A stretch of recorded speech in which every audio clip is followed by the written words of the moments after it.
in the rainy northwest corner of the U.S. Each one of you is an expert on your own place, in your own community, your own school, the families who come to you. Several years ago, I had this incredible honor. A group of Italian educators from Reggio Emilia came to visit my school, and I just, my God, how flattering. And while they were there, one of the educators said to me, everywhere I go in the U.S., people say that they're Reggio Emilia. Because you can't be Reggio Emilia, you're in Seattle. Reggio Emilia is a place.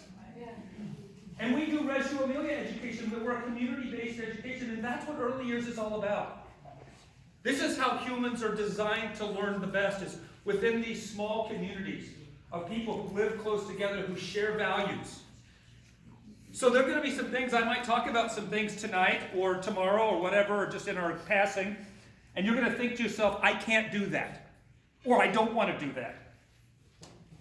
And so get that one out of the way right now. I'm hoping that you just get that out of the way. There's some things I'm going to talk about, because my community, we could do certain things that I assure you probably can. At dinner I was talking about, within walking distance of my school, there are 35 breweries. That's a big part of our culture in Fremont, the neighborhood of Seattle that I'm in. And we actually take the children on field trips to go see how beer is made. And we go have, and they, because it's science, right? It's pure science. And then I have a couple of fathers who've recently planted some hops plants at the school. And their mission is for next year, the kids are going to brew some beer. I suspect that's not something you can do at most of your places, but I guarantee there are things at your schools that you can do that I can't do.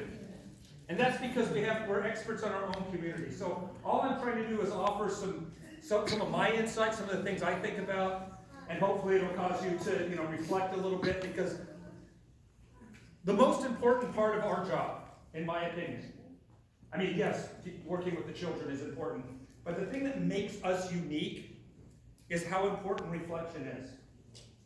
How important it is at the end of each day to sit down and really think through. We're not jackhammer operators. We don't get to put our tools down and go home.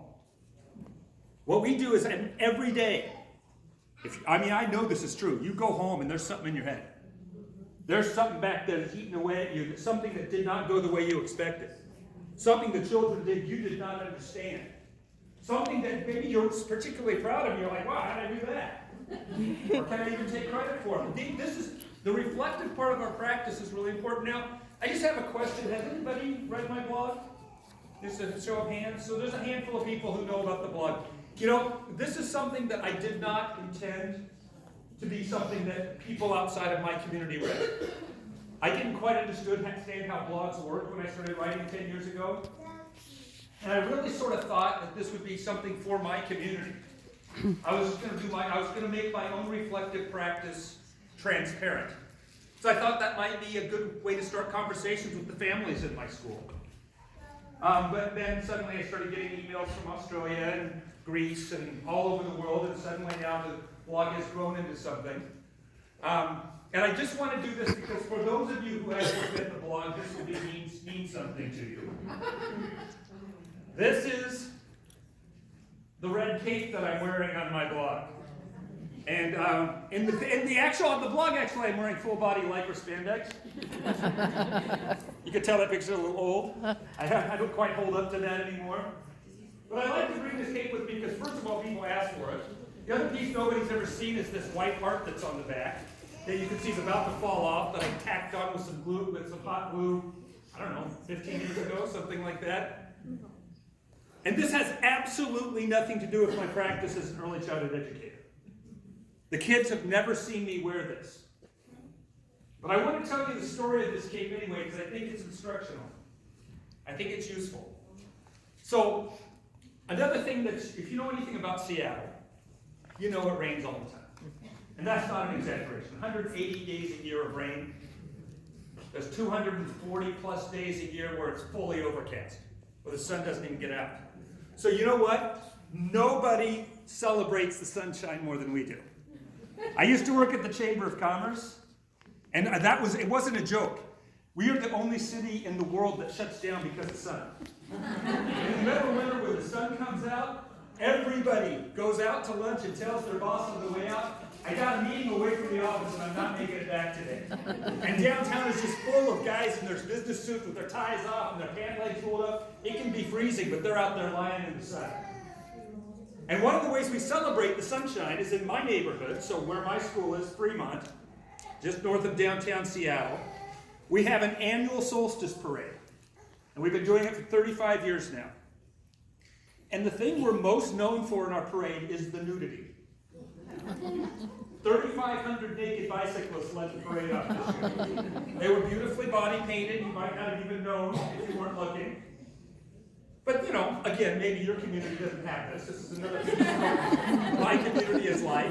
It's gotten to the point where, it's not technically legal, but the police don't do anything about it because it's grandfathered into our community. It's something we do as a celebration. All our children come to this parade. And so anyway, this was many years ago, 15 years ago or so. My friend Barbara Crummins was diagnosed with uterine cancer. And she was at the hospital and she'd gone through a couple rounds of chemotherapy. I went to visit her along with a mutual friend, a man named Tiberio. And we went to visit her, and while we were talking, she made the comment that most of the other patients had received no visitors at all. Right? And we said that was sad. We're talking about Tiberio, who if he were here, he would tell you he's a stereotypical Italian man. He said, wouldn't it be fantastic if we made the superheroes who came and gave her the hugs? And this was before those free hug signs, right? This was a long time ago, and we thought that was a great idea. We said, Barbara, when you're healthy, we're going to become the super huggers. And so that's what we did. She got out. We said, we're going to be in the solstice parade. And we thought maybe it would be a half dozen of us, maybe we'd get a dozen people together, and we were going to go hug all the people in the crowd. That was going to be our stake. We turned out that first year we did this, there were almost 100 people turned out in their superhero costume. We were pretty intimidated. And we set ourselves a goal. We said, we're going to hug every single person at this parade. There's maybe 150,000 people there. So we set ourselves a goal. We did the math. That's going to be a few hundred people each. And this also creates conversation about consent. So we weren't necessarily like, hey, want to hug? No, we were going and getting our hugs, and I'd be looking for the person in the back, fighting my way to the back. I was always looking for the guy with the mirror shades, the ball cap on, sitting like this, like he doesn't see me coming. Because that was the guy I was going to go get. And what was fascinating is no one refused their hugs. Not a single person that I approached. I mean, I got a few of these. I'm hugging you, but I'm hitting you. I got a few of those. But everybody, and we got down, and I'm sure for the people that came to watch this parade, it was sort of a silly moment. Some sweaty stranger came and hugged me. But for those of us who did this, it was incredibly powerful. We got to the end of the parade, and we sat on the big grassy hill at Gasworks Park. We started telling our stories. And we came to realize that we all could remember every single hug that we had given or received that day.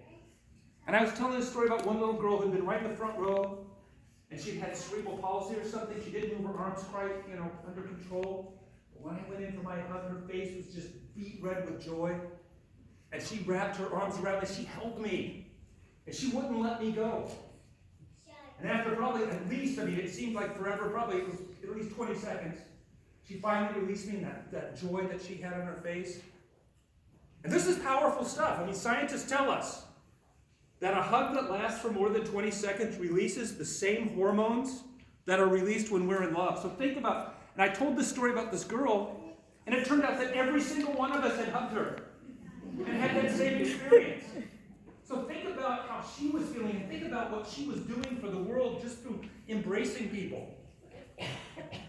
And taking the risk of going out there and embracing and loving the people that you don't normally get to love. One year I was walking down the parade route, we've done this a few years, and I heard footsteps behind me.